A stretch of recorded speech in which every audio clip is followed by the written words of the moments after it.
And good evening to all of you. Sunday evening, day before Columbus Day here in the United States.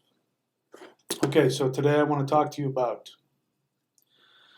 something that I meant to talk about last night, but didn't get around to it because, as I do often, sometimes I try to smash too many concepts into one video and I can't do it. What we're going to talk about today is how the medicine wheel, or as we call it here on the Thunder Path, the thunder wheel, how that actually creates an energy vortex. And this is, if this is a subject that interests you, I also recommend that you watch the video I did, I don't know, fairly recently about how the Earth is the vortex of energy, the focus of energy for the universe. I forget the name that I called that video.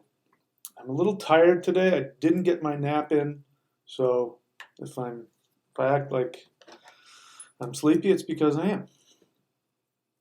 Okay, so in order to understand how this vortex works, we need to understand what a sine wave is. So a sine wave is simply this.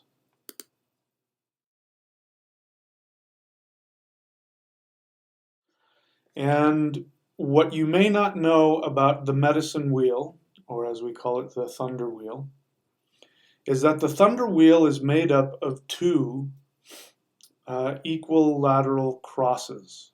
Right? Do I have my Celtic cross? So you see this Celtic cross right here? This is one circle. If we make all these a point here, this would be a sun wheel. It would be one circle. And this is one energy vortex. And at the top, which would be the north, is the bottom. And the bottom, which would be the south, is, let me see if I got this right. This is the north and the south. So the south would be up and the north would be down. I don't know if you can see. It's at an angle here, right?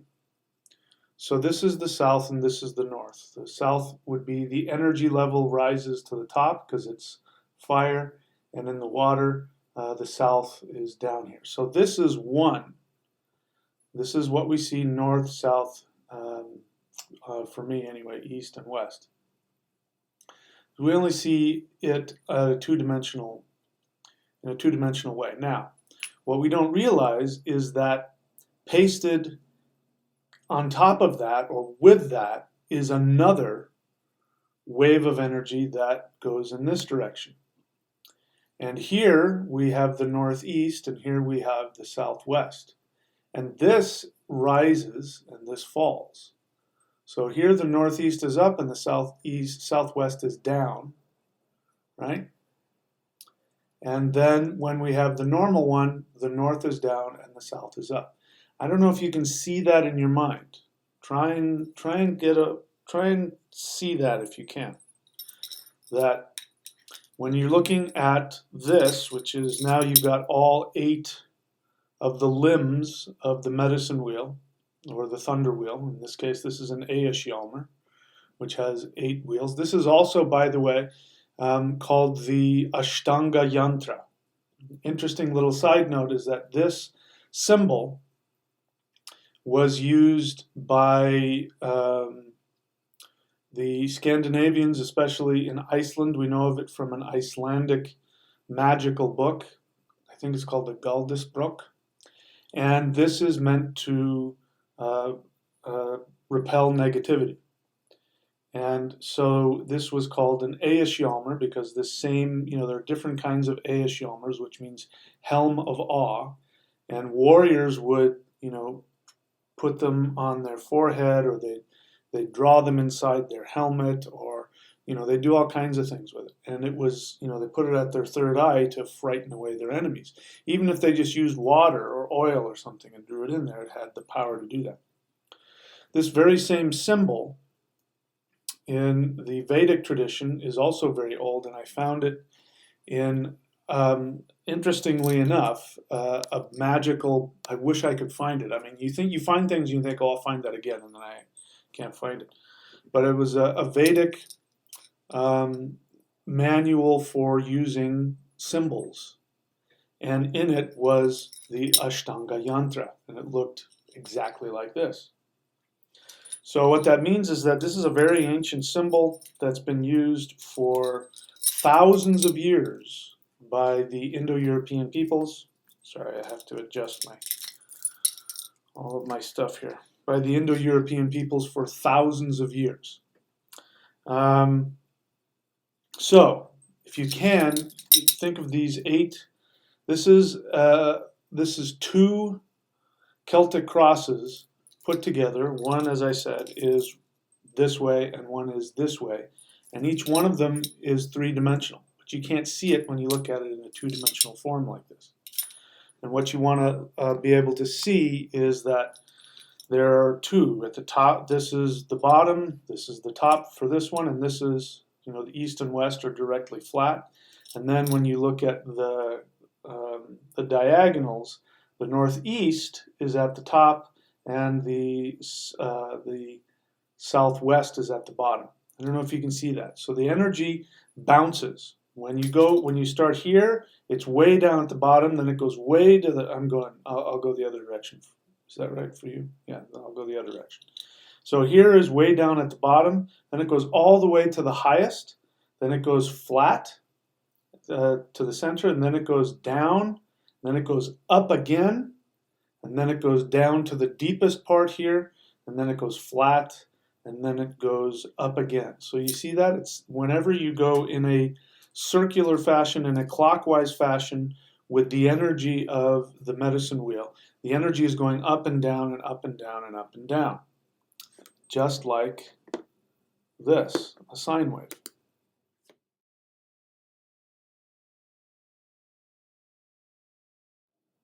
So, as interesting or as boring as that information might be to you, what does that mean? Well, in the Thunder Shamanism, as I teach it, there is a practice called the spell of the 9 knots. And this spell of the 9 knots, what you do is you create a thunder wheel or a medicine wheel, and you put yourself in the center of it, and you start facing in the north, and you chant certain things as you go into each of the 8 directions, right? And in the center is the 9th. And this is what's important about this. When you go in a clockwise fashion, which is also the direction that energy manifests. So, I mean, there's so many ways we can use this. If we want to look at it in terms of how consciousness evolves, we can go through that process. If we want to look at how energy manifests, we can, again, look at it in each one of the stations.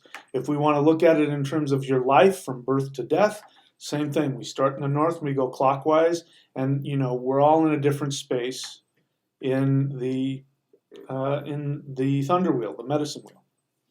When you use it in a spell form, when you use it as a shamanic ritual, what ends up happening is that you create this very powerful sine wave. Energy is going like this, and it compacts the energy until it gets to the heart center. And then you use that energy that's been compacted into your heart center, and then you use it to intend your reality. Now, you don't have to know any of this. You don't have to be taking notes, to be thinking to yourself that you're going to, this isn't an intellectual exercise at all. You don't even have to visualize it.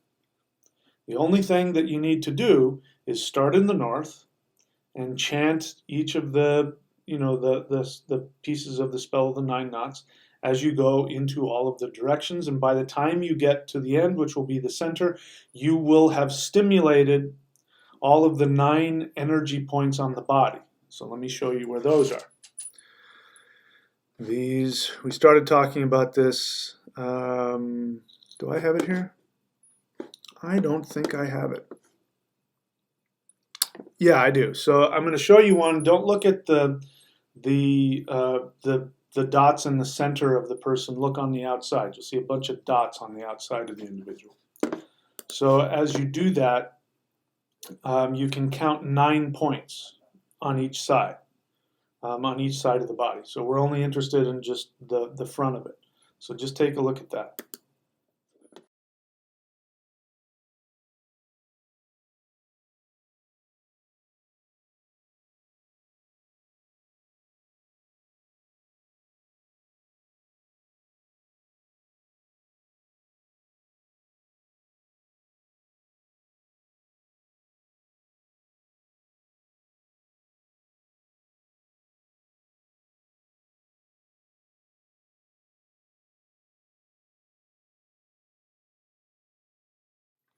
Okay, so I don't know if that's making sense to you or not. It will as we go on. So the way that it works is that when you're facing north, you are connecting to the energy at the base of the torso, the perineum. From there, you go clockwise to the northeast. In the northeast, you're stimulating the crown chakra. Why is that? The north is the realm of emptiness. So we go to the deepest part of the torso, which is the perineum. We go to the northeast, it jumps all the way up to the highest energy, which is the realm of the celestial gods, the highest point, which is also right here. Then if you go again clockwise, you face east, and then the energy jumps back down to the sacral chakra. All right, and then you go to the southeast, and the energy jumps up to the third eye. Then you go to the south, the energy jumps down to the navel. Then you go to the southwest, it jumps up to the mouth, and I'll explain that when we get to it. And then you go clockwise again, and you end up in the west, and the energy moves to the solar plexus, which is not the navel or the heart. It's right here in between, the solar plexus, right there, just beneath the rib cage. Then you go clockwise again, and the energy moves to the throat. Then you go clockwise one more time to the north, but you're really solidifying everything in the center, which is the center of the medicine wheel or the thunder wheel, and there you have the heart center. And the heart center is where your desires are. You see how this works?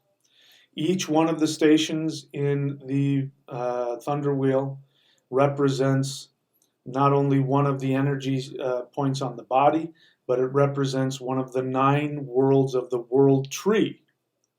The 9 worlds of the world tree, it's not just one thing, it is a holographic place of power. It represents all of the 9 worlds of the world tree. It represents 9 aspects of your personality. It represents the 9 stages of life, the 9 stages of manifestation, and it represents how you can pull energy from the entire universe and bring it into your heart center and then intend it out into the world. And for that, I recommend, I don't have a book on it, but I recommend getting this video, which is, what is it? Spell of the 9 Knots. You can find that here at you can find that at videos.michaelwilliamdenny.com. Okay, that will have all of my Amazon videos. You can look for it there. You can also learn about this in the book Thunder Shamanism, which again can be found at michaelwilliamdenny.com. Okay, so this is how we use this in order to manifest energy. Now, one of the things that I immediately discovered when however you want to look at it, I discovered, I channeled, invented, I don't care what word you use, having to do with using the points on the body with the 8 points of the, sorry, there's a bunch of kids outside playing, so forgive me if you hear them screaming and yelling. There's nothing to worry about, it's just kids playing. What I discovered is that when I used it in a sine wave, right, and I started at the bottom here, and I just kept bouncing back and forth in between. As I said the spell of the 9 knots, I felt this huge amount of energy in my body. So there are 3 ways to use all of these points, at least 3. One is the Kundalini Yoga method, which is when you do Kundalini Yoga and meditation, Kundalini rises up the spine and opens up the 7 chakras. There's actually 9, but it opens up the 7 that we are all aware of. You can use it the way the Chinese do when they do the microcosmic orbit, which is that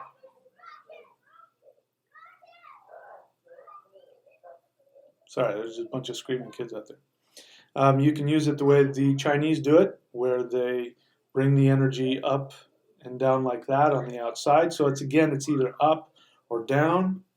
Or you can use this method, which is the sine wave, where you start at the bottom, the top, and it bounces back and forth until it gets to the heart center and then explodes in your intention. So when you do that, then you become aware of the different vibrations of energy. So let's walk through that. Again, this is basic thunder shamanism. For some of you, I may just be reviewing what you already know, but this is the basics of the thunder wheel. And so take a look at the thunder wheel here and the 9 worlds, and imagine going in a clockwise fashion, remembering that the energy is going up and down. If you can see it in a 3-dimensional way, right? Like there's 2 of these energy vortexes working together, right? Let's talk about that a little bit. The first one is the 5 elements. So the 5 elements is this right here. This is the 5 elements right here. Whenever you look at a Celtic cross, you're looking at the 5 elements, which is physical reality. North is water, south is fire. It is the fire and the water that came together in the beginning of the creation of the cosmos, and when the fire and water together create this explosion of energy, that's what created the physical universe as we know it. So we have water up here, fire down here, and then for you we have ether over here in the east and air over here in the west. These are on a flat plane. This is at the bottom, this is at the top. So you see that it's tilted like that, where the south is up and the north is down. Interestingly enough, the word north comes from a very old word that means left and under. So what that means is that when somebody said north, it meant that our ancestors were automatically aligned to the east. What's left to the east? What's on the left side of the east? North. And north was under. So interestingly enough, that's how the energy works as well. When you're looking at this, the energy in the north is down and the energy of the south, which is fire, is up. And why is that? Because water sinks and and fire rises. And then you have ether and air, which are flat. They represent, a cross. So then you have the other energy. Now this is physical manifestation. This is why priests and shamans wear these crosses. This is why this symbol brings a sense of peace and balance, because it's a balance of the 5 elements. The center is earth. So you have water, fire, ether, air, and earth. And this 5-pointed symbol represents balance. When you have the original sun cross, the solar cross of the pre-Christian Germanic tribes, where you have this Celtic cross with a circle around it, that represents the balance of the 5 elements. And interestingly enough, the Hopi Indians, part of their prophecy said that, they knew that the Europeans were coming. So that wasn't news to them. They knew the Europeans were coming, but they said, if when they arrive, they come with the cross without the circle, run, because they've forgotten who they were. If they show up with the cross within a circle, then that says that they remember who they are, and it will bring unification of the two halves of the world and bringing together technology and wisdom and spirituality, and it's going to bring on new Eden on the earth. So the Hopis were waiting for the Europeans to show up, and as soon as the Spaniards, those were the first ones that the Hopis met, as soon as the Spaniards came and showed up, they saw a priest walk up with a cross and had no circle, and they said, "Up, bad news." And interestingly enough, the Hopis are among the few tribes that weren't either wiped out or moved off of their traditional land. The Hopis are on the same land that they were on. They have not been moved, and that's because they have all kinds of, I don't know what they are. They go out of their way to keep them secret. They have all kinds of secret rituals and knowledge and teachings that they do not teach outside of their tribe. They don't even teach other tribes that. It's within them. They see themselves as guardians of the earth. And by doing their rituals, they, in that where they live, which for them is a sacred place of power, they keep the world in balance. So anyway, that's just a little bit of trivia for you. So when we're dealing just with psychological aspects, if this is purely physical, the 5 elements, which represents the creation of the physical world, then when we turn it like this, and we're talking about the northeast and the southwest, and the northwest and the southeast, this, then we're talking about non-physical energies, and that has its own vibration as well. So the physical versus the psychological, when you put them together, they have these two circles of energy going from top to bottom in different directions, and you put them like that, and you have this weird sort of energy that's doing this, right? That's doing this kind of a thing. And so that's why when you go in a clockwise fashion, you're going up and down and up and down, like on a roller coaster. And that's what gives it so much power. The thunder wheel in its full form, with all of the 8 directions and the center, represents the unification of the psychological and the physical. It represents the unification of intention and manifesting in the physical world. Okay? So I wish I had somebody who was like a 3D artist or something, because I would love to create a 3D model of the thunder wheel so that I could show it to you, and you could see what it is I'm talking about. Hopefully I'm explaining it well enough so that you can see it. Okay, so that's why this thing is so powerful. All right, so that's my basic explanation. Let's take a look and see if well, let me just take a break here and come back, and if there are any questions, I will be happy to take them.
All right, welcome back. So let's see.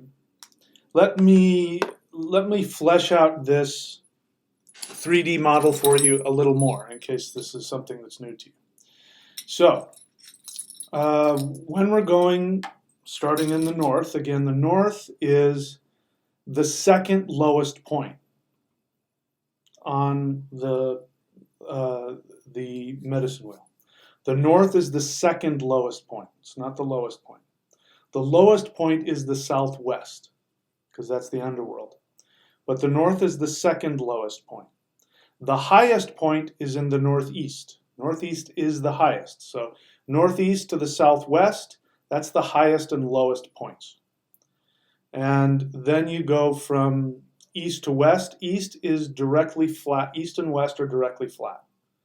So if there was a point there in the middle that's just flat, it would be the east and west. The let's see here, the southeast,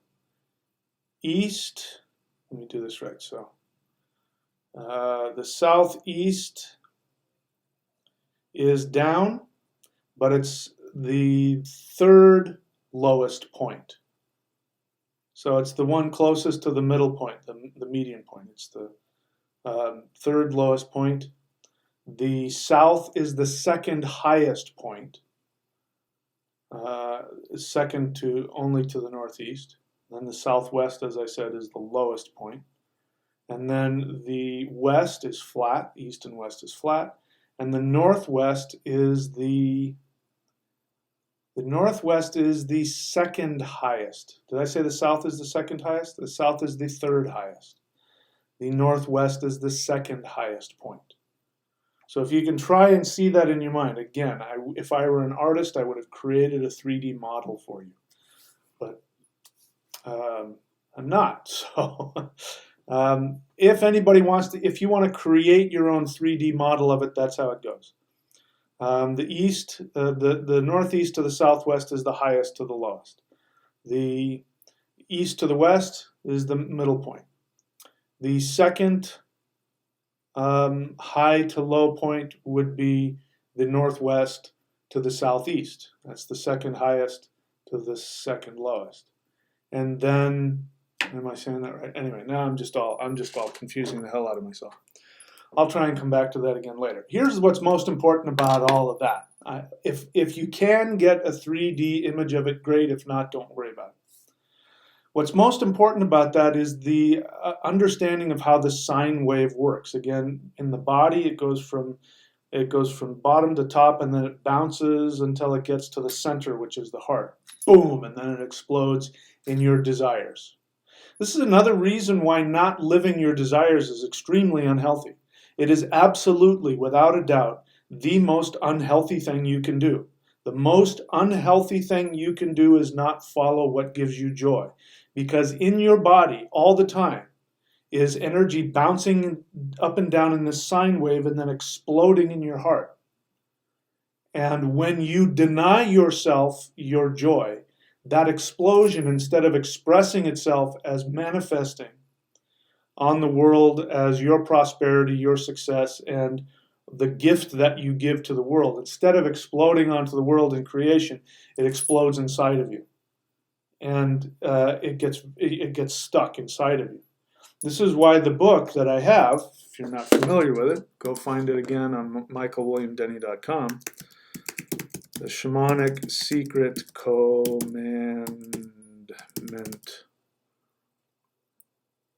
Actually, I have to put spaces between words, don't I?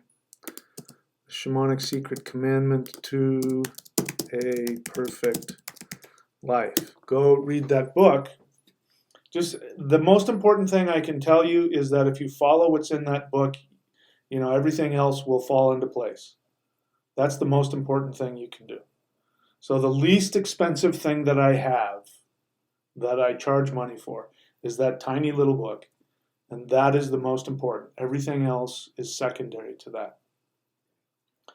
So that's why not following your deepest desire is the most destructive thing you can do. And that, in my experience up until this point, and I could be wrong, I'm open to be wrong about it, but my experience and my investigation up until this point is that all disease can be traced back to this one root issue. That manifests in different ways, and people have different specific issues surrounding it, but that is the one thing. And so instead of trying to spend time analyzing, why you do this or why you do that, I've got nothing against that, but that's what people do, thinking if they figure out what the problem is, it'll go away. And that's not how it works. The only way to make the problem go away is through action. And the action is taking action on your soul desire. And when you do that, you will find out all of the reasons why you're sabotaging yourself. You will also find out that you need to have some kind of energetic support. People want to call it God. This is why the 12 steps work, by the way. The 12 steps in recovery work. You can't do it without that belief in God, or turning your will and your life over to a power greater than yourself. That part is actually essential to the 12 steps. Because what happens is, and everybody finds it out in different ways, but I'm trying to make it as practical for you as possible. When you go after your soul desire, what ends up happening is that you find out that the fears and the self-sabotage and all of the nonsense you were taught as a little kid or in school or whatever that blocks you from taking action on what you want is actually more powerful than your will. Most people are not able to simply will themselves past all of that. I'll give you an example. You can go and find it. One of the recent comments, somebody wrote a comment on one of my videos about mastering the matrix and said something about how life is a piece of crap and we can't do anything. And I responded and I said, is that how you want things to be? Or do you want things to change? And then they responded with, well, most people. I said, I didn't ask you what most people think. I said, do you want to change? And so you find out, and I could go through example after example. I'm not even talking about students now. I'm just talking about people I've run into. I ran into somebody not too long ago, a few months ago, a young person who was saying that they wanted to get their music going, and they just moved out here from New York, and they didn't have any money, and what they wanted was me to give them money, and so but when I listened and I started talking about how to follow your soul desire and to create your have all of your desires fulfilled and success and all of that. And the person got really weepy and, oh my God, thank you so much. I want your help. And I said, you know what? I'm going to do something for you I've never done before. Come on over to my house tomorrow afternoon, and I will sit down with you in front of my computer, and we will create a web page for you, and I will tell you how to take this desire and turn it into money tomorrow. And then the next day, here's this person who can barely function, barely has enough money, is sharing a room in a house with a bunch of other people, doesn't have enough money for food or rent or this or that, and their dreams and all that. The next day is like, well, my friend wants to go to the movies, so, maybe another time. And it's just like, what? People say they want it, but when you hand it to them, they will destroy it. Now, the reason why they destroy it is because of what I said earlier. Because when you get to all of those blocks within you, you find out that your willpower isn't enough. That you need to have a spiritual power that will give you the strength to follow through and take actions that scare the crap out of you. You want to call that God? Fine. That's not the word that I use, but you have to connect. I talk about trusting the universe. This is why I teach this, Celestial Qigong, qigong.thunderwizard.com. It's the most powerful energy practice I'm aware of that can be taught publicly. You do that, you'll connect directly to the universe, and you can call it whatever you want. God, love, energy, life force energy, it won't matter. Now you'll have that power greater than yourself that will give you the strength to take action in spite of all of the self-sabotage that's running in your head and driving you to fear. Okay? This is what you get when you're able to harness the sine wave energy in the body, which is happening all the time. This is what you get when you do the spell of the 9 knots to manifest your desires. But really, this heart center is more than just a seat of the soul, and it's more than just a seat of your emotions. it's also a place where all of the energy of all of the other points on the body, all of the 8 external worlds comes into Midgard, middle yard, middle earth, and explodes into energy. This is now, if you take everything that I just said, and now go back and listen to one of my previous videos where I talk about how the earth is a vortex. And the point of that video was, this is not some place to escape from. Yes, it is very intense. There's energy coming in this sine wave pattern, from all the different other 8 worlds, and it's colliding into Midgard, middle yard, middle earth, where humans live. That energy is colliding in here, and it's a vortex of energy. Now, we don't know that, so our experience is that it's just really intense. And for a lot of us, it's really challenging, which means challenging, painful things. And if we understood where we were, that we were in a temporary state, because life is temporary, you're not going to be human forever. Please realize that. If you want to escape, eventually you will escape. But you're here now, so make use of it. And that the gods, the angels, the spirits, the other beings of all the other 8 worlds look down at middle yard, middle earth, where humans live, and they look at us with awe. And they look at us as heroes. They look at us as, the most lucky people in the world. And when we don't realize the power that we're being bombarded with all the time, and that energy is designed to hit the heart center and explode out into creating our world. When they look at that, they go, oh my God, they have no idea. And they want to tell you, they want you to understand. Make use of this life. That's why, if there is such a thing as sin, which I don't think there is, but the closest thing is to whine and complain about how difficult it is here on earth. I wish I was escaped. Wanting to escape the matrix is one of the most disrespectful things you can say to all of the other entities who are looking down going, man, if I were you knowing what I know, I would rule this universe. There's so much power coming at you all the time. And here you are worrying about, whatever it is. Did you get the next latest phone or the next latest car? Or does so-and-so love you? Or, whatever it is. Whatever nonsensical ego trip that you're on, which is such a waste of time. Now, I'm not judging you because I'm one of those people. This is why this is a game. Because before we come here, we wipe the slate clean, because it's no fun if you know that going into it. You have to go into it not knowing what you're doing and discover along the way how much power there is here available to you. But it's up to you. It's your choice. I say that to everybody who writes me whining whenever they respond to one of my Matrix videos about how, this life is too hard and you can't do this and you can't do that. And I always say, do you want to change it? Because they want to argue with me, and I'm not going to argue with them about whether they're right. If you want to be right, you can be right. But what I say is, do you want to change it? And that's the question they don't answer. Because if you get honest, you either want to change it or you don't. And here's the fact: a lot of people don't want to change it; they just want to complain about it because it's safe. It's a lot scarier. Success is a lot scarier than failure. We are not afraid of failure. We're afraid of success.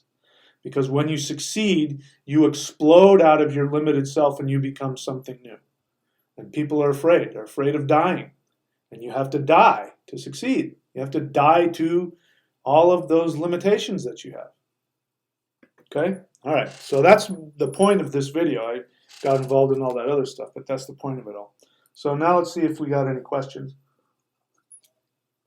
If you're new to the channel, which it looks to me like there is a couple, please refrain from writing your opinion and, putting, all I want is your question. If you want me to read your question, please write the word question in all caps, and then write your question, a well thought out, formulated question, and I'll answer it. If you're talking, and just dumping your opinion, I'll mute you because it gets in the way of my ability to help those who actually do have a question. All right, self-elevation question. Could you please a couple of good breathing exercises for these directions? You can go and get the book, Path of the Thunder Wizard. Go get that book. Go on to MikeWilliamDundy.com and get that book. It's only a few dollars. I have all kinds of things about what to do, not only breath, but chants, and I think I even have mudras for each one of the directions and each one of the elements. So if you're new to this and you like what you're hearing, then let me help you out. The best way to make use of me is to actually binge watch the videos on this channel. If you have a question about something, type it into my channel, the search bar on my channel, not on YouTube. Find out if I teach it. I probably have taught something about it. It's already on there. So I even have stuff on the free videos. Go look for it. You know, a true student, if you're like me, you had to, I had to really, really look for this stuff. I had to put a lot of time and effort into it. Now you're getting it here for free. Put the time and effort into my channel. Go look for this stuff. And then when you come on to these live Q&As, you will have relevant questions based on what I teach, and then I can really go deep into the questions. Your question is pretty simple. Welcome. It looks like you're new. Please make use of my books as well, my books and my videos. Okay? Don't just try and get a little tidbit from me on the Q&A. It's a waste of your time. Go get the nugget of information and go practice it. Okay? So to answer your question, it's all over my channel and in my books. Let's see, what else? MM, looks like you're new to the channel as well. If you want to write a question, write the word question, and then write your question. Again, put some effort to make sure that you spell it correctly so that I can read it. Otherwise, I won't know what you're saying. You said, who is God to you? New to the channel. All right? Watch my videos and you'll find out. You are God. Okay? Lamb Stewart, you're a 3D artist? Well, come up with something. I'd love to see it. Especially something that is in like a GIF, whatever you call those things. Something that I can post up here and people can see that can rotate in 3 directions. If anybody knows how to do that, I would love to see a 3D of the medicine wheel, the thunder wheel. Going vegan, my spiritual journey question. What would procrastination be in the hindrance of pushing forward to ascend? What do you mean? It is what it is. Procrastination is just what it sounds like. It's not taking action. The question isn't what is procrastination. The question is, why are you procrastinating? What are you afraid of? It's in the unconscious. So I can't answer that question for you. I'd have to talk to you on the phone, and then after a few questions, I could figure it out. But don't worry about procrastination. If you're focusing on procrastination, that's like sitting around and eating, ice cream and wondering, why am I getting fat? I'm getting fat because you're not moving. So procrastination isn't your problem. If you aren't motivated to take action, maybe you don't know what actions you're supposed to take. Now, it is very true. One of the most common things that happens is that when people come to me who want help, and you can go here, career.thunderwizard.com, and within an hour of talking with you, I am quite certain that I'm 95% certain I can help you find out what your soul desire is. And the reason why that's an important service is because when I ask people, okay, what is it that you want to do? What is it that gives you the greatest joy? There's a lot of people that go, I don't know. Now, that's not possible because your soul knows exactly what it wants. You may not have it consciously in your mind, which means you are in conflict. We are in conflict whenever it comes to following our dreams, which is another way of saying our soul desire. What gets in the way of that is our codependent desire to get approval, which is another way of saying love. I grew up in a home with an extremely successful father who was incredibly insecure. He was so insecure, because that's the garbage that happened to him as a kid, that whenever any of us kids started to achieve something, he would find ways to knock us down. And so we learned the lesson really quick. If we want dad's approval, we have to be mediocre. So why was I procrastinating? Was because every time I started to really accomplish something, or why was I sabotaging myself? Every time I was starting to accomplish something on an unconscious level, meaning I was not aware of it, on an unconscious level, I would become aware that, wait, dad's not going to approve of you if you become too successful. And so things would sabotage. My experience was that nobody was giving me a break. Why are they conspiring against me? That was for me, it was being an actor. Why won't Hollywood give me a break? Well, it's because on an unconscious level, I didn't want to sacrifice my father's approval. So once I became aware of that, then I had to consciously work through that. So you're procrastinating for some reason like that. It's not about procrastination. It's that you're not motivated enough because you're not aware enough of what it is that gives you joy. Because once you find it, and once you really become aware of what that is, then you're willing to go to any lengths to give it to yourself. So if you're not doing that, it means you're in conflict. Okay? That's the long answer to your short question. Question, do you have a hand seal mudra for the elf home? Yes, you can find that in this DVD, which is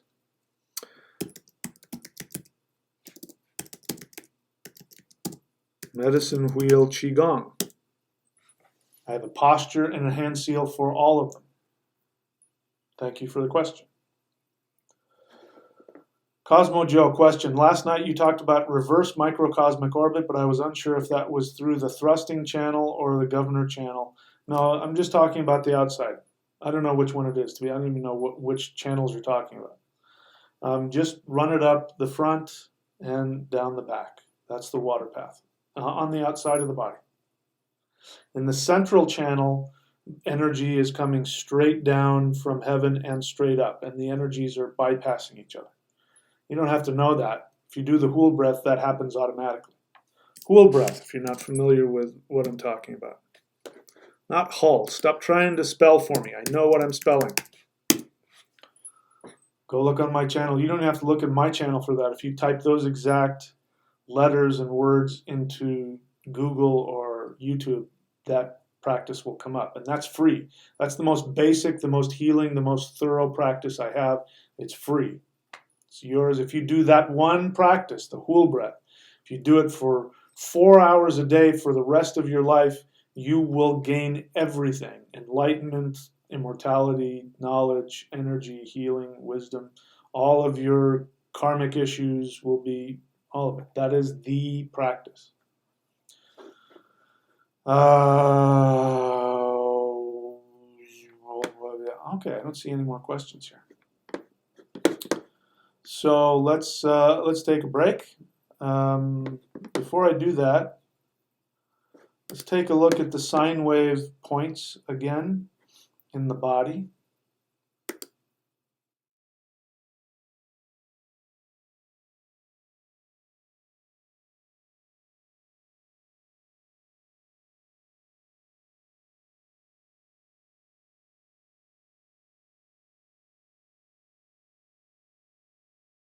Actually, before I take a break, so the point for the southwest, which is the underworld, which is your karma, you might think that would be the root chakra.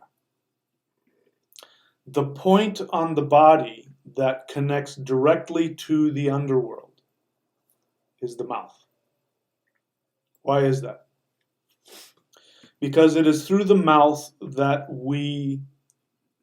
every time we speak, we are practicing spell magic. Every time we speak. Whenever you say something as a fact, you are creating a spell to make it happen. For instance, if I say to you, and I say this to myself, and I'm not joking, I actually kind of feel this way now because of all of the really cool stuff that's happening in my life. I say to myself, I am the most successful motherfucker I know. Man, I have the greatest life. I am the luckiest person in the world. I believe that. But when I say that, I'm the luckiest person in the world. I've got the perfect life. I'm actually, with my mouth, I'm creating that. Every time you complain from your weakness, this is one of the reasons why when people comment on my channel and they say that life is horrible and that they are, that from their perspective that life is misery and they're trapped into this and that, my question is, do you want to change that? Because I'm not going to argue with them whether it is, because they are creating it every time they speak it. This is an important thing to understand. This is a very fine line to walk. You may have that feeling. This is, again, one of the things I said. I said to somebody, I said, that is your feeling. And they responded and they said, well, most people feel that way. And I responded, who cares what most people feel? Do you want to change that? What world do you want to live in? Because it's already a fact. If you say it, you have, with your mouth, created, and then if you say it in your brain too, you have created a spell that will manifest.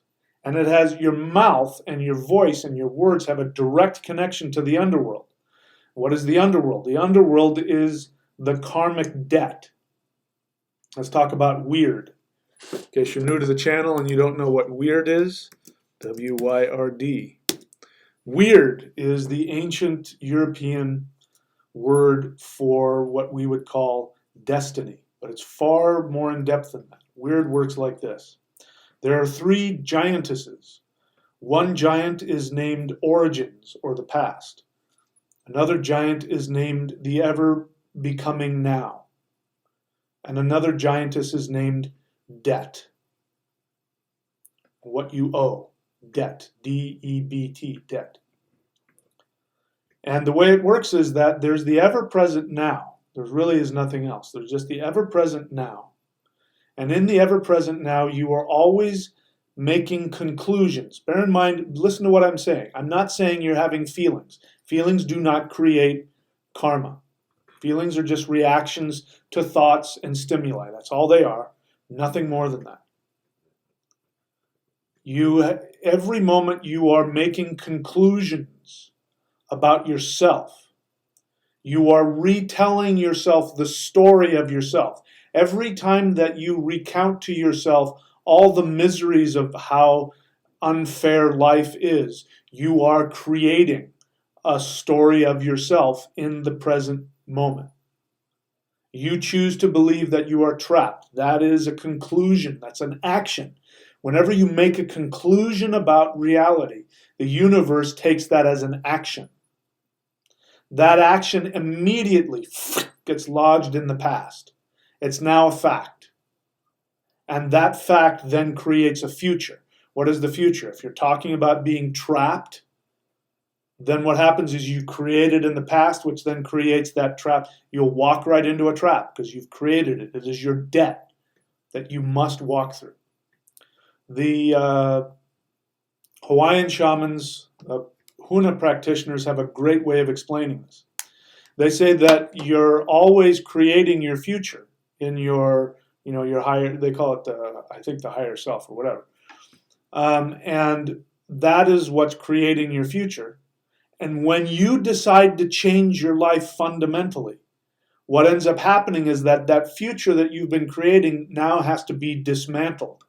Which means as you walk into your future, they say when you change your life, which is really changing your conclusions, your reality has to come crashing down on your head. That's why when you change your life, all hell breaks loose. Because you've been creating this future, and then you walk into it, and now it's being dismantled because you changed it. You changed your mind about which direction to go. So all the little workers have to tear everything down and create the new one really fast, which is like being in your house when somebody's working in your house. And, they're doing the roof, and they're banging on the roof, and stuff is falling down as you're trying to sit on the toilet reading the magazine. Right?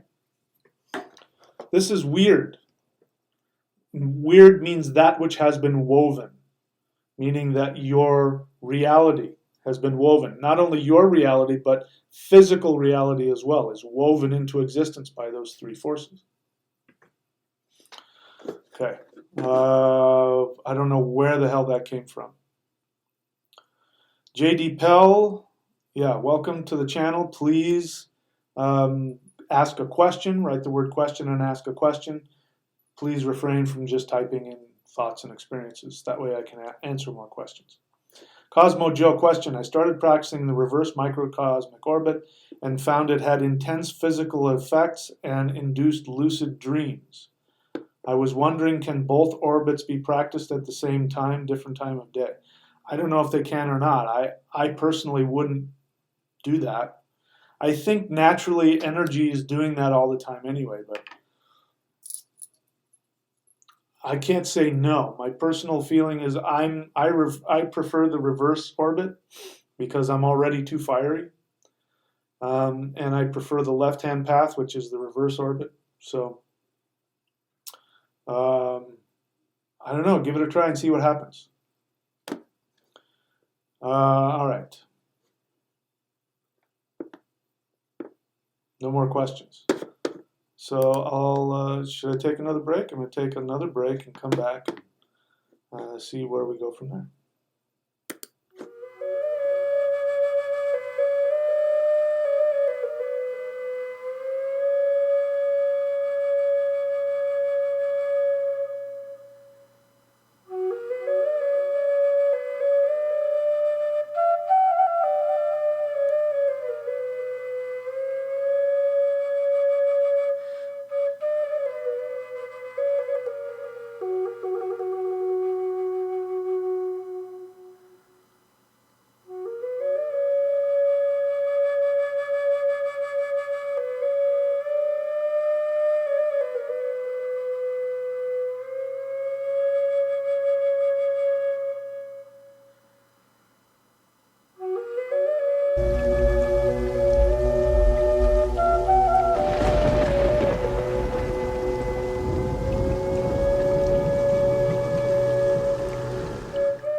All right, I'm back.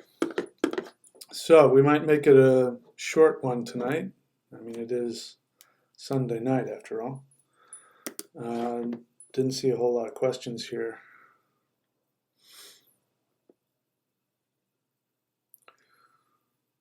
Okay, again, I just am interested in people's questions. JD Pell question. I am doing all I can to raise frequency, except smoking weed. Again, if you're going to ask me a question, it needs to be an actual question. That's not a question, that's a statement. Oh, then he goes on to say, do you think it's worth quitting? I do feel, okay, so where did I begin my journey? I'm bad at this, so sorry. Okay. All right, so I have a video on here about exactly that question. And I don't know if I have the term marijuana in the title or not. So again, for those of you who are new to the channel, please figure out on your device, whether it's a desktop or a phone or an iPad, figure out how to search within the channel. Don't just search at the top of the YouTube. You know, there are people, I've had people, where are your meditation videos? I can't find them. And I'm like, searching my channel for meditation. I did that. I couldn't find it. And I said, do you know how to search within a channel? And then this one person got offended and said, yes, I do. Well, obviously you don't, because if you did, you could just type in meditation in my channel and all of my meditation videos would come up. You can also look at the playlists, which may have what you're looking for. In any case, look for that video. So I talked very specifically about what happens in the body energetically. So I will just address one of the things that you mention here. It helps your anxiety and sleep. Of course it does. Because your anxiety, I mean, is going to come from all kinds of places, but the liver is a very powerful organ. In fact, it's so powerful that, anyway, it's a very powerful energetic organ. And when you are angry, what ends up happening is that the liver becomes activated. So the liver is also the place where you find peace to your anxiety, to your anger, to your resentments. That's found in the liver, working with the liver. What ends up happening the reason why, if you've noticed, like in the beginning, if somebody smokes weed for the first time, they get paranoid. The reason why they're getting paranoid is because the liver, the energy of the liver is being attacked. The THC attacks the energy of the liver. And what ends up happening is people get paranoid. And they don't know what they're afraid of, but they're afraid of something, right? They don't know what. What they're afraid of is that their liver is being attacked. And when your liver is attacked, you become paranoid. That's where that comes from. When you do smoke weed after a while, that changes that whole dynamic. And when you are feeling anxious, the THC, of course, numbs you to it. But it doesn't make it go away. You're just stuffing it down further and further and further. So yeah, it helps with your anxiety for the moment, but then what happens when the weed wears off? What happens? The anxiety comes back. It helps you sleep, right? Because you can't sleep when you're anxious. So it gets rid of the anxiety, helps you sleep. It doesn't mean it's giving you rest or any of that. It's actually pulling in toxins into your liver. And we could get into that, but go watch the video where I lay out exactly from a Chinese medical perspective what happens energetically. So it's very toxic, ultimately. And I'm not talking about other, aspects of cannabis like, the oil, I forget what it's called, all that kind of stuff. And it doesn't mean that there isn't a use for it. But if you're using it to help sleep and get rid of anxiety, you're only making the problem worse. So you're asking me, should you quit? Absolutely. The question is, can you? You might need some help. Okay? So short answer, yes, I believe that if you're going to do energy work, you should quit. But I will say this as well. Go to qigong.thunderwizard.com because qigong is something that is very helpful even for people who are weaning themselves off of THC. Because THC does sap all of the life force energy out of your body. Qigong is helpful because then you're replenishing it. So you should always do Qigong. Eventually, the effects, especially of this Qigong, the effects of that Qigong become far more pleasurable than the effects that you get from THC. In fact, I'll tell you this. When I was a kid a long time ago, way back when in the 70s, I smoked a lot of weed. And then I quit for reasons I won't get into. And for decades, I fantasized about how good it would feel to smoke weed. Now, in the meantime, I got into this. I learned this. I learned the celestial qigong and I started practicing it, and I would get really, really high from it. Except I didn't have any negative side effects.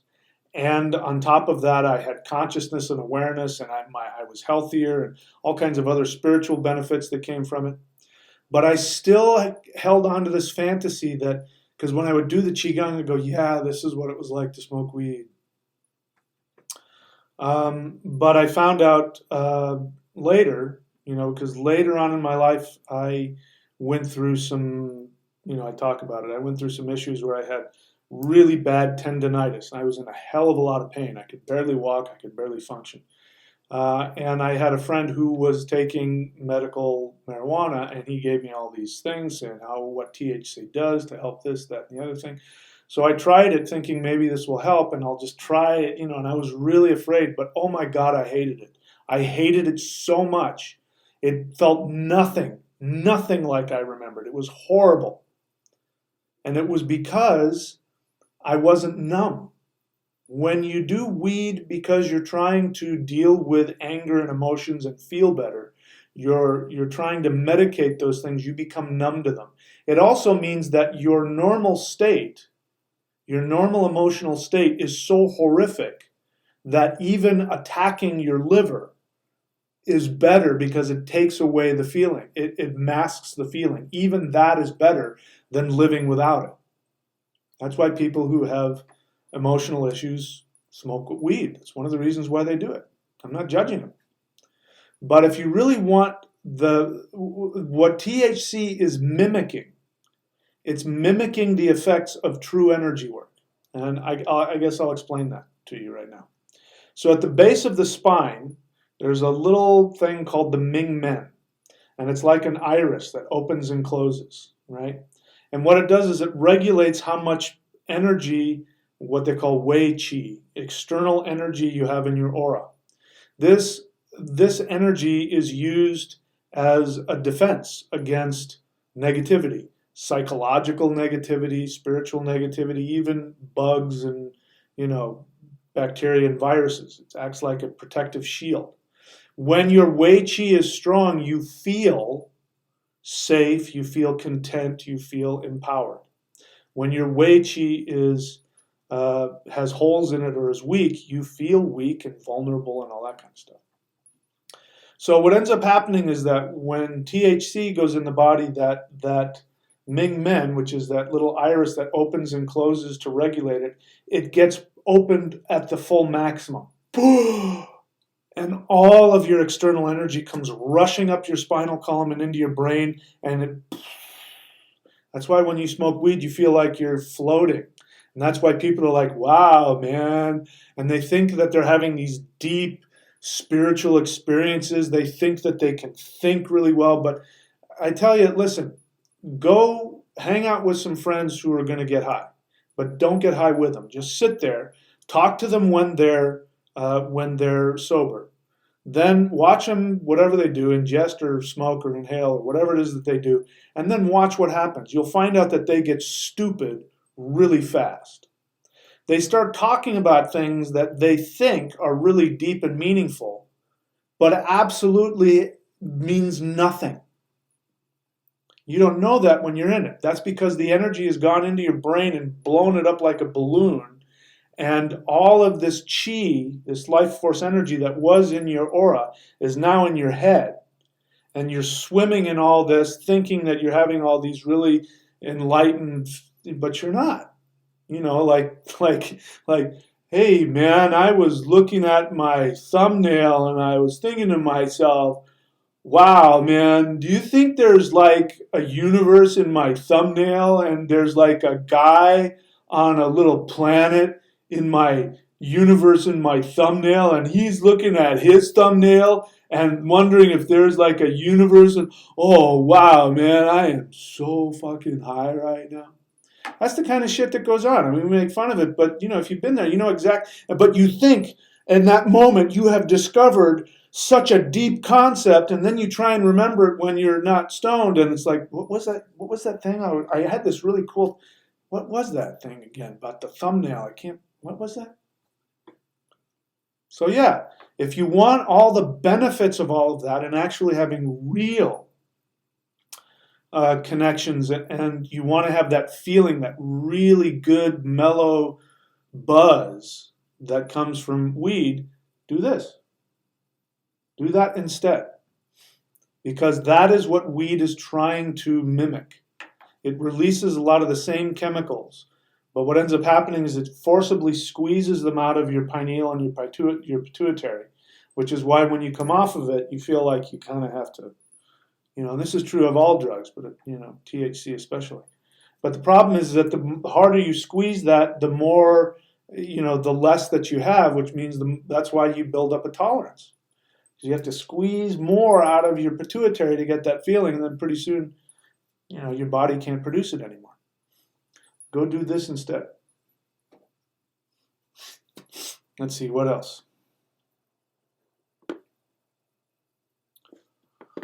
Matt Sweeney's bear question. I know you asked for testimonials for Qigong. Do you ever take them for your wheel breath? Sure. The reason why I'm doing the testimonials for the Celestial Qigong is because I'm going to start expanding, my promotion of that. The Hool Breath is free for everybody, so I promote that every time I come on here. I'm looking to specifically point that out, and the reason, since we're on the subject, the reason is because I created those videos, I think, 10 years ago. What is this, 2018? Would have been 2008. Maybe it was even more, maybe 11 or 12 years ago. And it was one of the first things I ever put out, and I honestly didn't know where it was going to go. And I created it and put it out there, and it's been sort of slowly been out there, but it's been the most it's the most popular thing of mine, teaching of mine.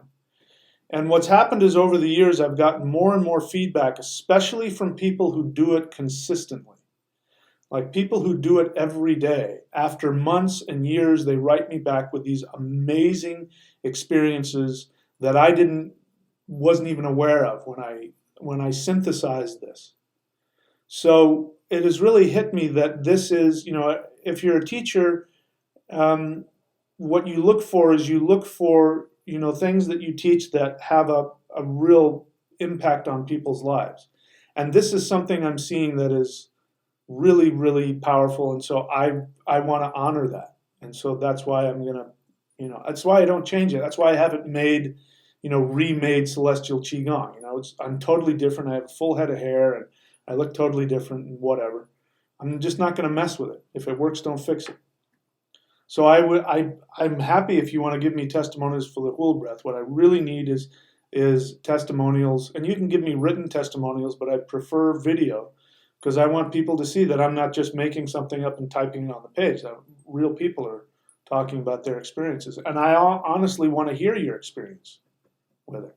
So sure, you can give me a testimonial on the Hool Breath, but what I'm really looking for is testimonial for Celestial Qigong. Okay. Skin, actually, anyway, never mind. That practice, the Hool Breath in a slightly different form, is in Celestial Qigong, now that I think about it. So you can, I actually could use that now that I think about it. Okay, Skin Scaleni.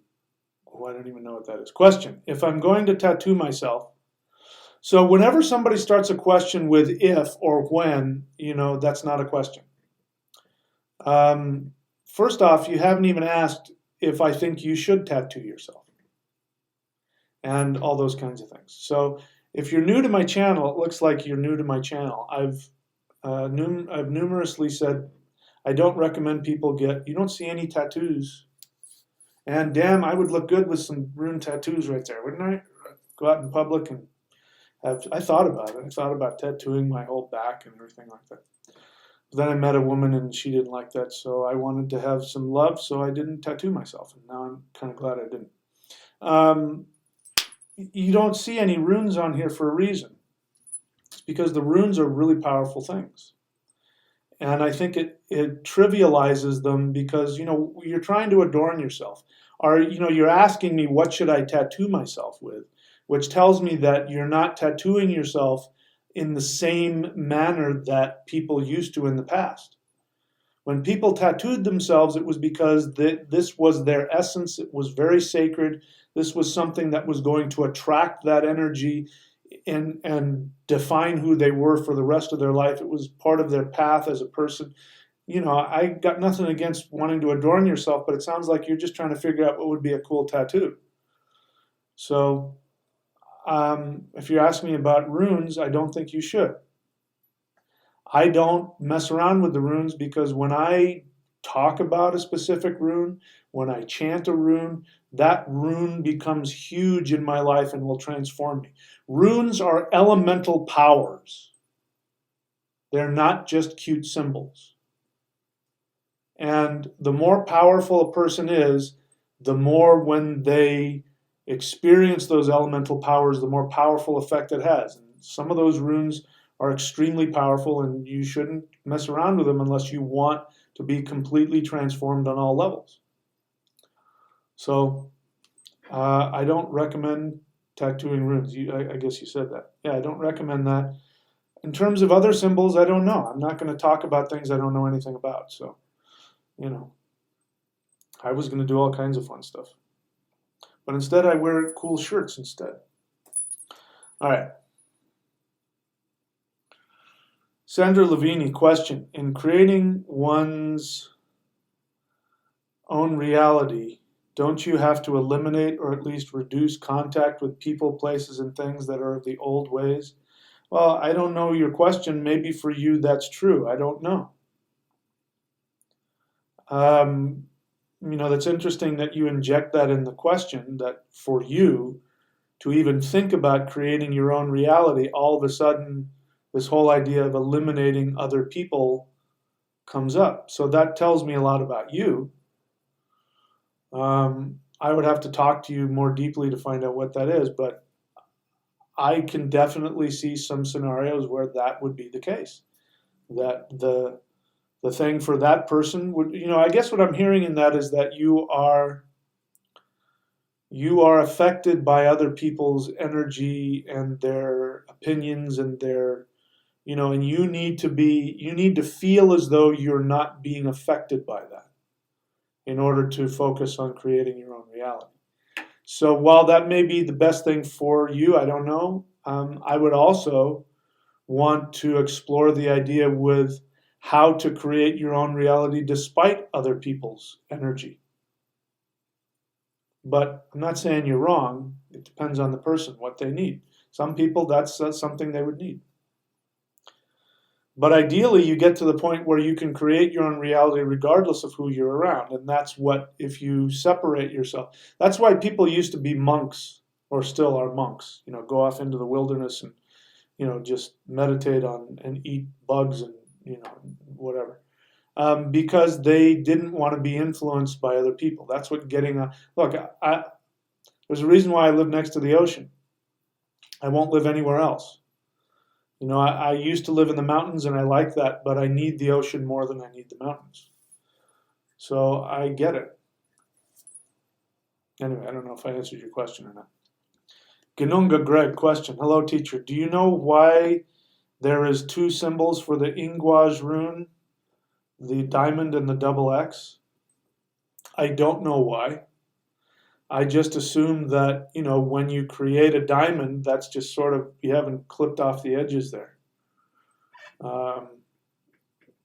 So for me, I prefer just the ing rune. And I think that's the original. I think the other one is an aberration.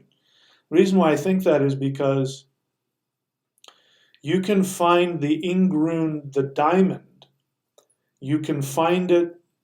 The farther you go back in history, you'll see that it was painted or carved onto fireplaces and, chimneys. Like if you, in Europe, you can still go by places and you'll see ing runes on, the outside of chimneys. There's, I think, the oldest royal palace in Britain, I forget what it's called, It's really old. It's not pre-Christian, but it's really far back in time. And there's this huge fireplace, and over the fireplace is this big wooden mantle, and over the mantle is carved ing runes. Why is that?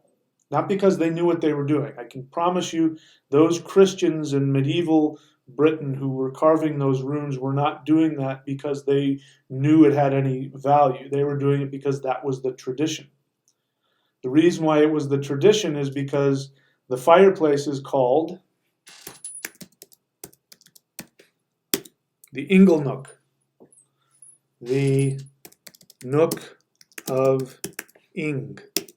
And what is ing? Ing is the same word that is used in Latin and Greek, ignis, which is where we get the word ignite, and in Sanskrit as Agni.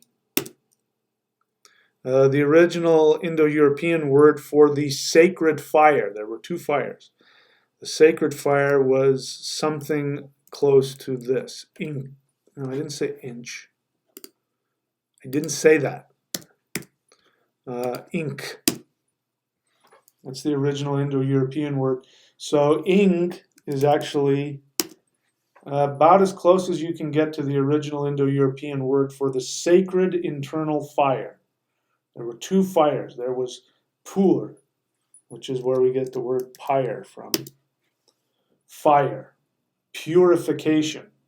Purification means fire, to purify, to make by fire. And the other word for fire was ink, or ing, or ignis, or agni. And that in the Vedic tradition, the Hindu tradition to this day, they worship Agni, which is the sacred fire, the god of the sacred fire. And when you burn the sacred fire, the smoke of that goes to the gods. It was the sacrificial fire. So that means that the fireplace, or wherever the fire was, is where the family would put the offerings to the gods, and it was the nook of the god Ing, the god of the sacred fire. Frey has a name. His name is Ingunar, which means Nar of Ing, the Lord of Ing. People think that Ing is the name for Frey. It's not. He is the Lord of it, which means he's mastered his internal fire. That's why he's always in meditation and he's got an erect phallus. He's mastered his kundalini. Ing is kundalini. You see all this? To answer your question, I think that the original is the diamond because we see that. People carved it onto their ingle nook. They carved it onto their fireplace, the sacred altar of the home. How's that for an answer?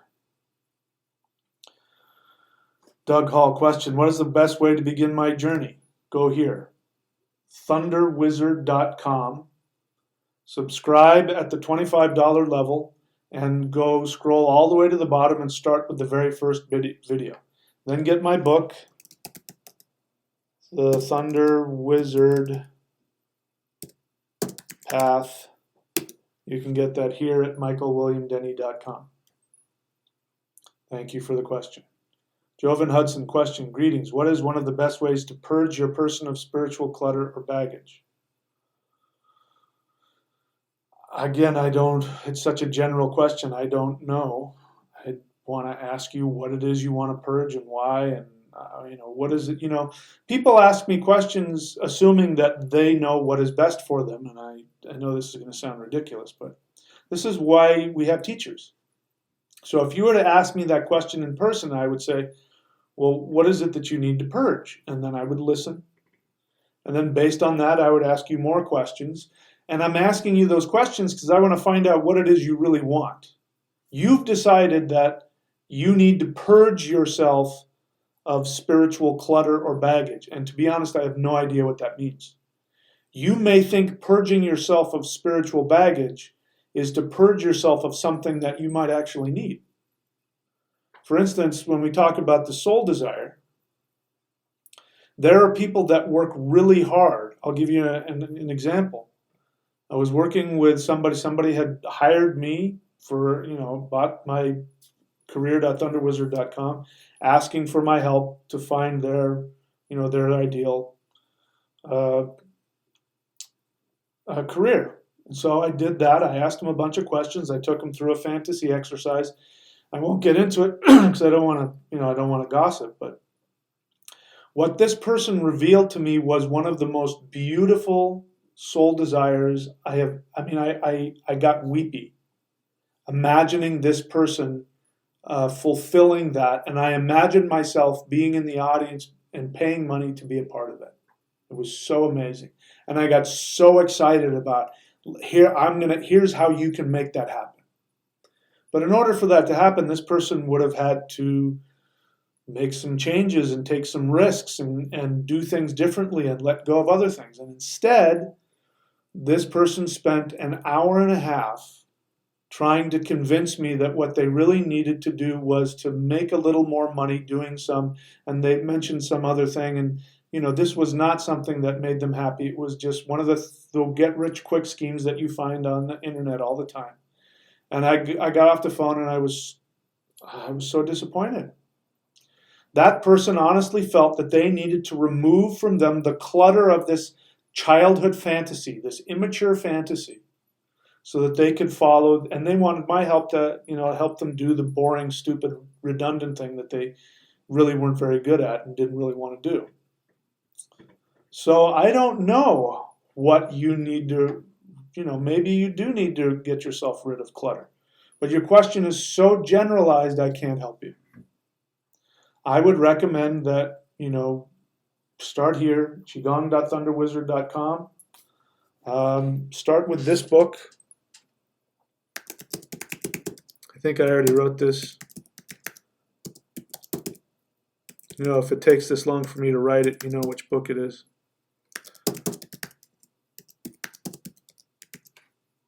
Or this book.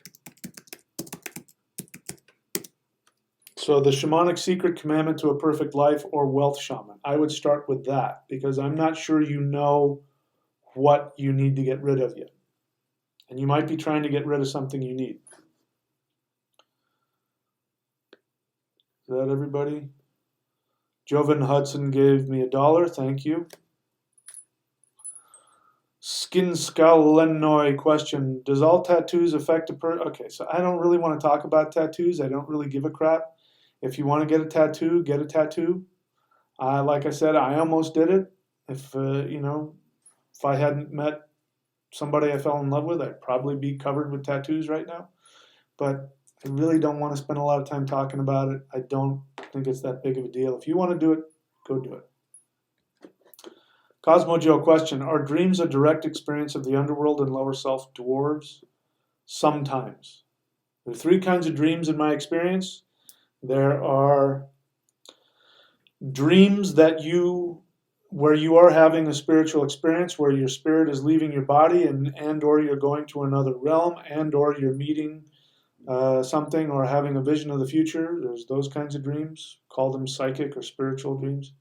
And then there's the dreams, nightmares, where you're being dragged down into hell and your grandmother is force feeding you, cow pies. I don't know.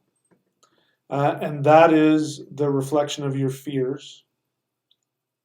And then, actually, there's 4 types of dreams. Then the third type, which is kind of the same, is your fantasies, your unconscious narcissistic fantasies. This is, again, why just because you've taken some power plant and had a trip, you have no idea if that's a real thing, because you don't know if you're just experiencing your own unconscious narcissism, fears, or fantasies, or if you're actually having an experience. And then there's another kind of dream, which is just the brain trying to offload all of the experiences you had, because your brain, your subconscious mind remembers every moment of your day. And then as you sleep, you dream, and you dream that you're walking through your house, and it's just getting rid of, things that it doesn't need. It's trying to pick the memories it needs to remember. So there are some dreams that are coming directly from the underworld, but a lot of them is just, nonsense. A lot of them are just dreams. JD Pell question, I put my dog down this year. I'm sorry. That must be very sad for you. And it's been really tough, I bet. Any advice for me to feel better? Get a new dog. Take the love that you had for that dog, because that dog, the love for that dog is never going to go away. You will always love that dog. Always. I still love my cat. I had him for 20 years and lost him, I don't know, 7 or 8 years ago. 20 years.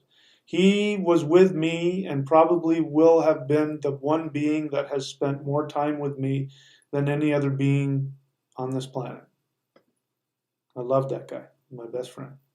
And for years, I mean, even when I had him, like if I went camping, I would dream that, I could feel him, curled up against my leg, and I'd wake up and he wasn't there. And sometimes I still feel him.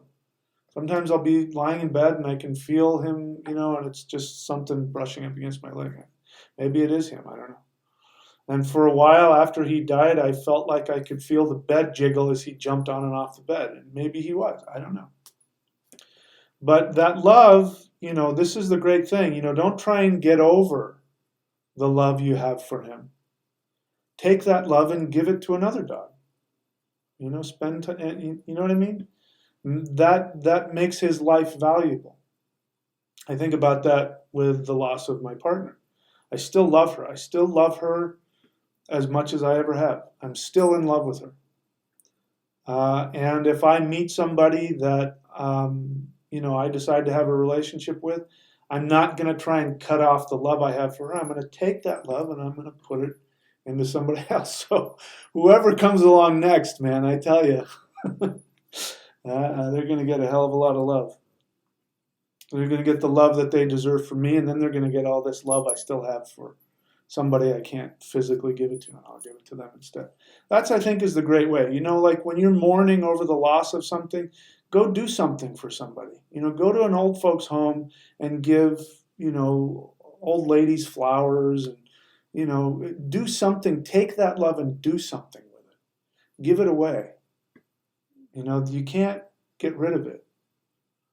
That's one of the greatest gifts our ancestors, and I'm using that word, ancestors are those that we've known who have passed on. That's one of the greatest gifts that they give us, because they come and they open us up and they create this space of love within us. And the best way to honor them is to take that love and to give it to others in whatever way, in our art, in our practice, connecting with people. If you're missing your dog, go play with your neighbor's dog. Take your neighbor's dog for a walk.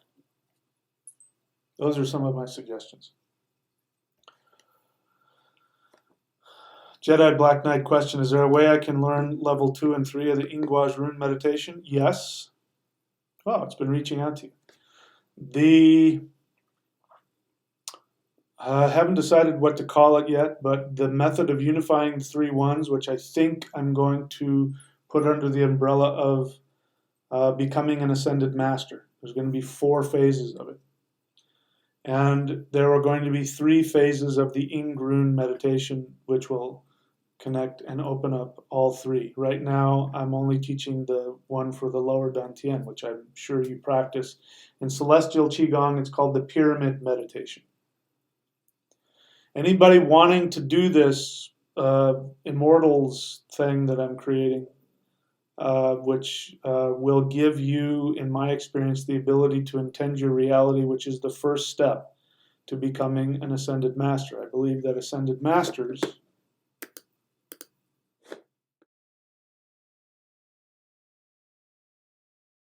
that's the perfect picture of an ascended master, because they are all, you can see all 3 of the Dantians are lit up and the energy's coming out through their hands, and this person is intending in front of them the perfect world as they're orbiting the actual earth. They're orbiting the actual earth and looking down at it and seeking to intend the perfect world. I'm imagining that they're seeing the wars and the political upheavals and people starving, and they see the imperfect world, and they're imagining, with all 3 of their Dantians, they're imagining the perfect world. I believe that is our destiny.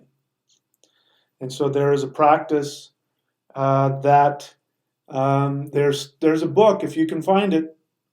There's a book that is out of print, and if you can find it, it'll cost you $862.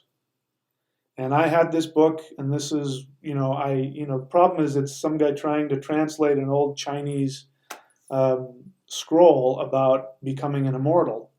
And so he's doing his best to try and figure out what it means. And so he's translating it.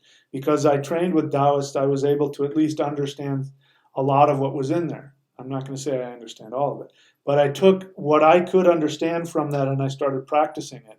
And what I didn't realize at the time is it was giving me this ability to intend my reality. My partner who passed, this is one of the things she said to me. We were having lunch, and what I did, I was doing what I do now, is I'm always asking myself, what do I want? At that time, I didn't like where I lived, and I had some problems with where I lived. But I was having, in my mind, I had financial issues, and I couldn't afford what I wanted, blah, blah, blah. So I stopped and I said, what do I want?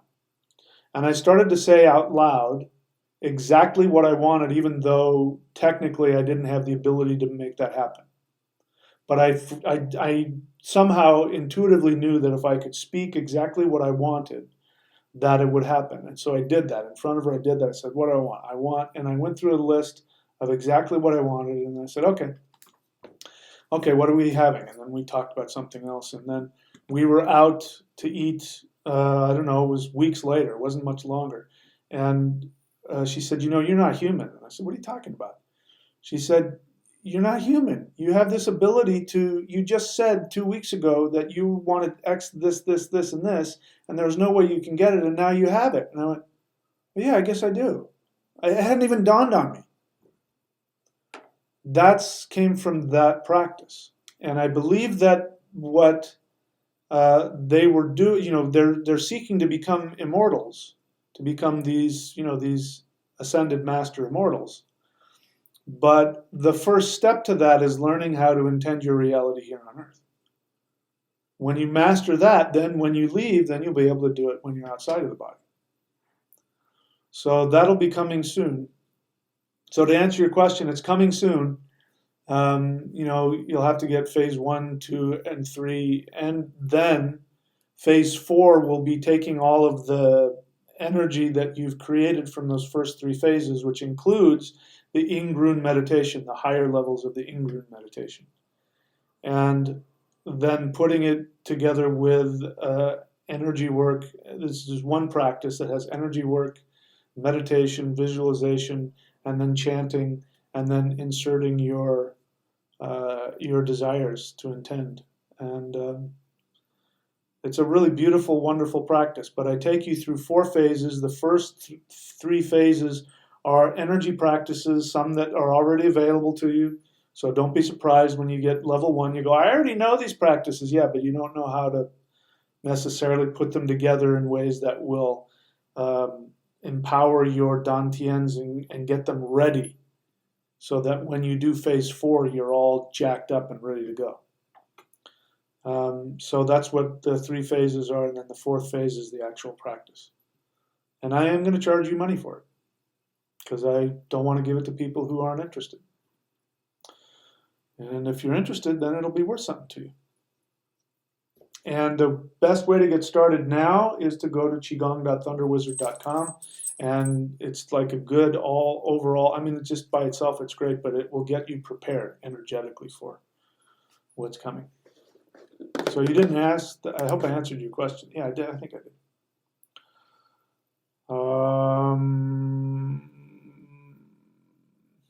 Jessica Johnston question. On a subconscious level, do the laws and teachings of these beliefs hold true for a person whether or not they are being practiced? I have no idea what you're asking me. Let me read that again.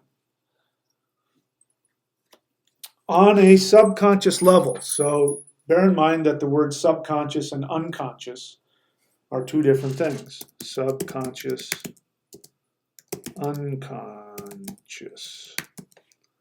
Most of the time when people use the word subconscious, they mean unconscious. Unconscious means you are not aware of it. Subconscious means you have access to it, but it's not in your forefront until you reach in to grab the file. What was my phone number again? Where do I live? What is my social security number? What's my birthday? Those are all in your subconscious. On a subconscious level, so I'll just change that. On an unconscious level, do the laws and teachings of these beliefs, I mean, I'm assuming my teachings, hold true for a person whether or not they are being practiced?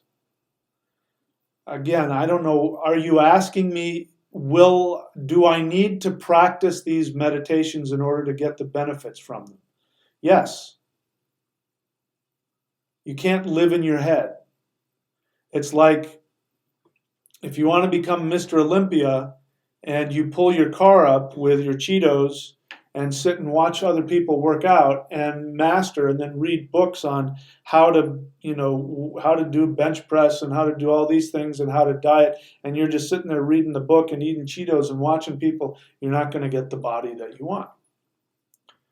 So these teachings hold true. They're still true. But are you going to get the benefit from them if you don't practice them? No. The easiest thing, again, go to michaelwilliamdenny.com and get the Shamanic Secret Commandment to a Perfect Life. Because in there I talk about how you have to take action. This is the big difference between what I teach and what the law of attraction teaches. Law of attraction says just sit and think about what you want and get happy about it and it'll come find you.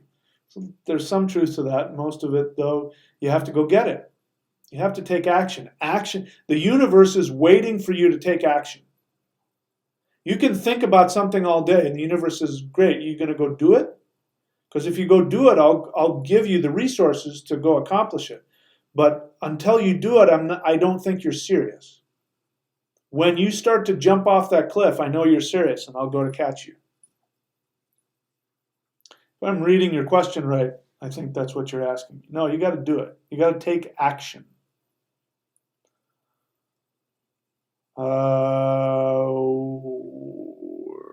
Cosmo Joe question. Were you going to release on the channel the Uniting the Three Ones technique you were talking about a month or two ago? Yeah, I just got through talking about it. Is that what I'm talking about now? Yes, that is what I'm talking about. Very soon, my plan is to release level 1, phase 1. Phase 1 before I go off to my trip to Australia, which will be at the end of this month. So in the next 2 or 3 weeks, I plan to release it. And level 1, and each level will escalate, or phase 1. Each phase will escalate. And again, if you're already practicing celestial qigong, you're going to go, I already do this. But I'm going to show you how to use. I've got so many really powerful teachings out there that you can sort of pick and choose and practice. And now I'm going to put it into. I'm going to take select practices and put it in a very rigid teaching pattern so that you follow A, B, C, D, F, and G and just do the work.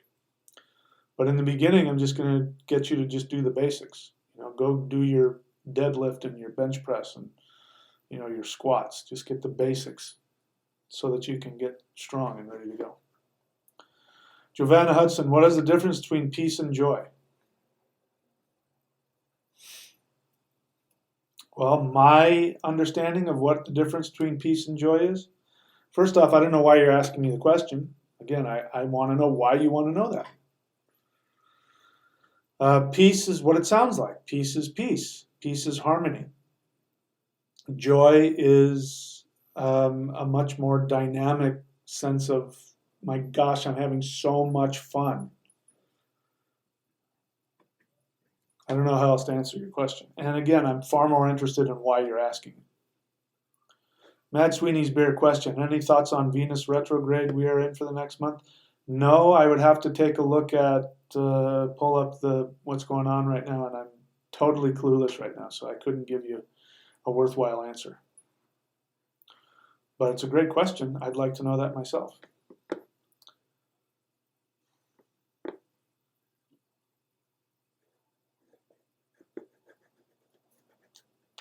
So Jessica Johnson is now explaining, for example, ideas of dwarves and elves and how each person would have them. We all have these things whether or not we would like to believe it. Well, you've given me an example of, yeah, that's true on an unconscious level. Yeah, I wouldn't teach it if I didn't think it was universally true. Every culture has a different way of describing it. I think Christians, I wouldn't put Christians in there necessarily because, and I'm not saying you're doing this, but I don't think the Christian religion is a valid religion. I'm not judging people who do it. I'm just saying I don't think it reflects reality. I think it's a false reality, and they're trying to impose a false reality onto how the universe works. But in terms of my teaching about how energy works and the directions, that's science. I didn't come up with the stuff I'm telling you about the 9 directions and which one is higher and lower. I didn't make that stuff up. I'm putting it into practical, unifying it in a practical way, hopefully so that people can understand it better. But you find it in all traditions, in all what I would consider to be valid traditions, which go back thousands and thousands of years. Which means that true shamans who are scientists, they don't have a religious agenda, which religious people do. I just eviscerated some guy on my channel because he came on doing whatever he did, and of course I challenged everything he said, and we found out real quick that he had no real understanding of where he was getting this platitudes he was throwing out, and I just eviscerated him because I said I find it so offensive that you don't even know what you're talking about, and you've done no research to validate anything that you're saying. You're just parroting something you read or somebody else has told you. And that is, maybe he didn't deserve that, but that's, my feeling about these false religions, the monotheist religions. And what happened before that is people didn't have a religious agenda. So, like, let me give you another example. Who is the guy, the science guy? Bill Nye, the science guy. Some of you may know what I'm talking about. He debated a creationist who created some creationist museum or some stupid crap like that. And so, the question was posed to Bill Nye about something like that. And he's like, if you can show me scientifically that the flood happened, I will be the first one to believe it. When you pose the same question to the guy, now if to the Christian guy, if it were proven scientifically that these things aren't true, that the Bible is wrong, and he stopped and he said, "Are you saying would I stop believing in the Bible?" No. Doesn't matter what information you give me, I will never stop believing the Bible. He's got an emotional agenda. He has no interest in what the actual truth is. He has an emotional agenda, which means he will do whatever he can. He'll shift and mold truth in whatever way in order that it fits within his narrative. And I have such disrespect for that. I have no positive feelings towards that. And so what I'm saying is that the stuff I'm teaching, you're asking me, is this stuff true? Is it true for Christians as well as for non-Christians? Yes, it is, because I don't have an agenda. I seriously don't. I don't care. I'm only interested in the practical truth of something so that my life will be better. I don't have an agenda to tell you that THC is harmful. I don't have an agenda. I don't care. That's the actual practical reality of it from a physical and energetic perspective. It's destructive. It's not helpful in the long run. Is ether in the Northeast? Do I have an emotional agenda to put the ether element in the Northeast? No. That is not only something I have proven to myself through experience, but it's also found in multiple traditions. You find it in the Vedic tradition. You find it in the Taoist tradition. You find it in the mythological lore of the Norse. These are people that aren't connected by anything other than they all had powerful shamans who wanted to find out what the nature of the universe was, and they came back and put it in the language of their own culture. But, like for instance, let me give you an example of what is not a true teaching. And it's going to sound like I'm being counterintuitive here or working against myself, because I use the title medicine wheel. Now, of course, I'm not talking about the New Age medicine wheel. I'm talking about the thunder wheel. I use that for clickbait because I want to get more people to come and watch, and I want an opportunity to meet more people and teach those who are looking wanting to learn. So if you go online and you punch in medicine wheel and you punch in elements of the medicine wheel or colors of the medicine wheel, you will find no consensus. You'll find the north means this and one, and the north means another, and the colors are different, and the elements are different. And that's because this is an arbitrary symbolic teaching to them. And so it doesn't have any, to them it has value only in the symbolism of it.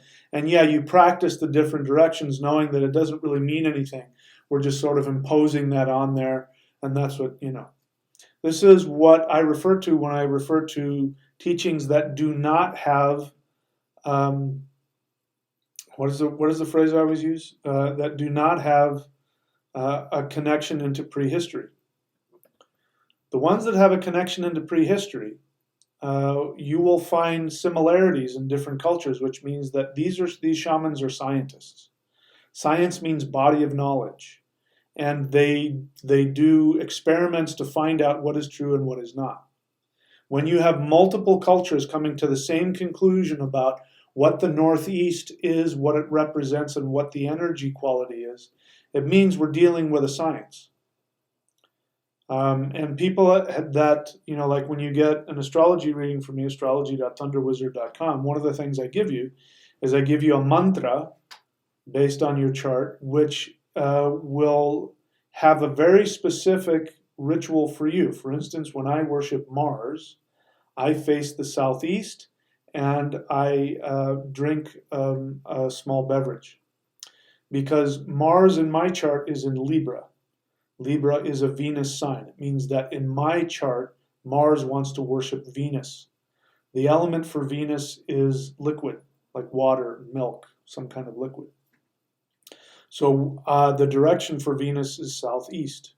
So when I do a Mars mantra to a Mars deity, I face southeast, and at the end I drink a small, glass of something sacred that I've put out there, usually juice. So that is a science. And for those that have done that, they'll see that you put all those things together, things get unlocked in your DNA and all that kind of stuff. It's a science. So to answer your question, yes, it's the same for everybody, whether they realize it or not. I misunderstood your question. I thought, can I just sit around thinking about it and will have the same effect on me? So my apologies. That's my agenda. I have an agenda to get people to take action. So I'm always listening for when people are trying to talk themselves out of taking action. So my apologies if I misunderstood your question. I do it all the time. Get used to it. Yep, I don't see any more questions. We're hitting that 2-hour mark, so we must be getting to the end. I think so. For those that want information on this Ascended Master Unification of the Three Ones, please send me an email to, this is a temporary email that I'm going to use just for this. And somebody misused it and tried to connect with me personally, even though I asked, specifically for something else. So that's why it's only going to be temporary, because I don't want people emailing me, unless they're serious about something. Let's see here. I have to make sure I've got the right. I do this every time. My apologies. So let me see here. Come on. Yeah, shamansurfer@outlook.com. Go there and then put in the title, put immortal. You can just put immortal in the title. Or the subject, sorry, not title, but subject.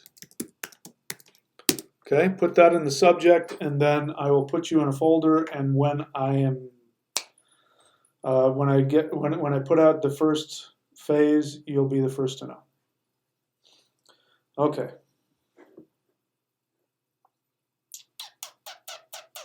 I don't see any more questions here. All right, that's it. So that's all, my friends. I look forward to, again, if you're interested in really getting the power of what it is I was talking about here, you can get Spell of the 9 Knots DVD. Okay, go look for that on Amazon. Spell of the 9 Knots, I think I called it Anglo-Saxon sorcery or something like that.